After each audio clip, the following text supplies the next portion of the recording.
নমস্কার, আমার নাম সঙ্গীতা গুপ্ত।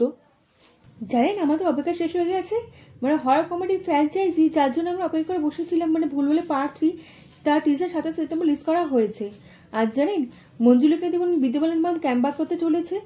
এটা আমরা খুব খুশির খবর দিলাম আপনাকে প্রথমেই। ভুলভুলাইয়ার কাছে এমন সব অস্ত্র আছে না 500 কোটি ইনকাম করে দেখাতে পারে। হরর কমেডি দিওয়ালিতে রিলিজ করা হবে। মঞ্জুলিকা ম্যাম 17 বছর বাদে কামব্যাক করছে, তা ভুলভুলাইয়া পার্ট 3-তে। আমরা তো অনেক কিছু আশা করে ফেলেছিলাম, কিন্তু ওনাকে দেখে না অনেক সাধারণ লাগছে। ভুলভুলাইয়াতে মঞ্জুলিকা যেমন একটা অভিনয় করেছিল তাকে দেখে খুব ভয়ও লেগেছিল এবং ভালোও লেগেছিল। আইকনিক সিনটা নিশ্চয়ই মনে আছে, ভুলভুলাইয়াতে এক হাতে খাট তুলে ধরেছিল। ভুলভুলাইয়া পার্ট 3 টিজার না সেই স্মৃতি উস্কে দিয়েছে। জানি না কেন মনে হয় যে ওনাকে দেখে ভয়ও লাগছে না, ভালোও লাগছে না। মনে হয় যে মঞ্জুলিকাকে একটা নিজেই নকল করে দেখাচ্ছে, নিজের একটাকে নিজেই নকল করছে।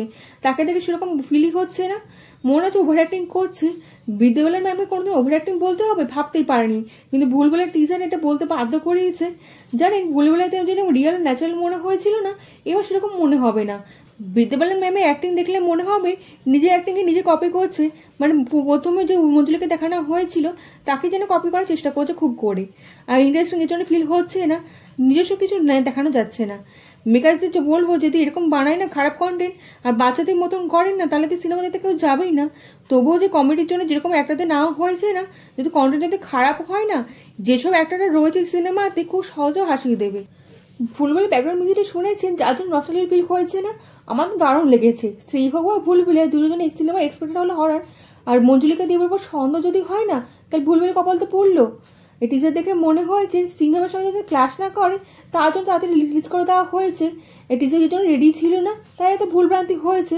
এখন আমার ট্রেলারের জন্য অপেক্ষা করে থাকতেই হবে।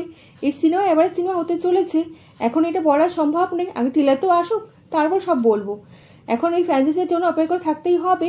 যদি এরকম কাজের কন্টেন্টের সিনেমা বানাতে হয় না, প্লিজ পার্ট 4 আর বানাবেন না। টাকা পয়সা দরকার খরচ করবেন না, আপনাদের সম্মানই চলে যাবে। আর ভুলভুলাইয়া স্মৃতি আমাদের কাছে টাকা থাকতে দিন। এখন 17 বছর হয়ে গেছে, মনেই হয় না। টিজার দেখে ভেবেছেন যেরকম মজা লাগবে সেরকম তো মজা আসলো না। এখন ট্রেলারের জন্য অপেক্ষা থাকতেই হবে। সিঙ্গাম যদি সামনে আসে না, তাহলে সিনেমাটা হাওয়ার মতো উড়ে যাবে। এটা অ্যাভারেজ সিনেমা যদি হয় না, তাহলে তো আর সিঙ্গামের কাছে দাঁড়াতেই পারবে না।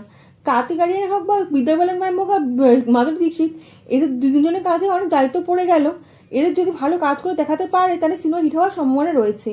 মুশকিল ব্যাপার হলো সিনেমা যারা বানাচ্ছে না তাদের উপর অনেক কিছু সন্দেহ হচ্ছে, তারা ভালো কন্টেন্ট কেন নিয়ে আসলো না। এই টিজার দেখার পর মনে হয়েছে না মঞ্জুলিকা হতে চলেছে। এই টিজার দেখে আমি জানতে পারলাম রুহু হাসান মঞ্জুলিকা দেখতে পাবো। দারুণ সেট তৈরি করে দেওয়া হয়েছে, দারুণ ভিএফএক্স ব্যবহার করা হয়েছে। এই টিজার শেষে আমরা দেখতে পেলাম কার্তিক আরিয়ানের কেমিস্ট্রি দেখতে পাবো। টিজার অল্প সময়ের মধ্যে অনেক কিছু দেখানোর চেষ্টা করেছে।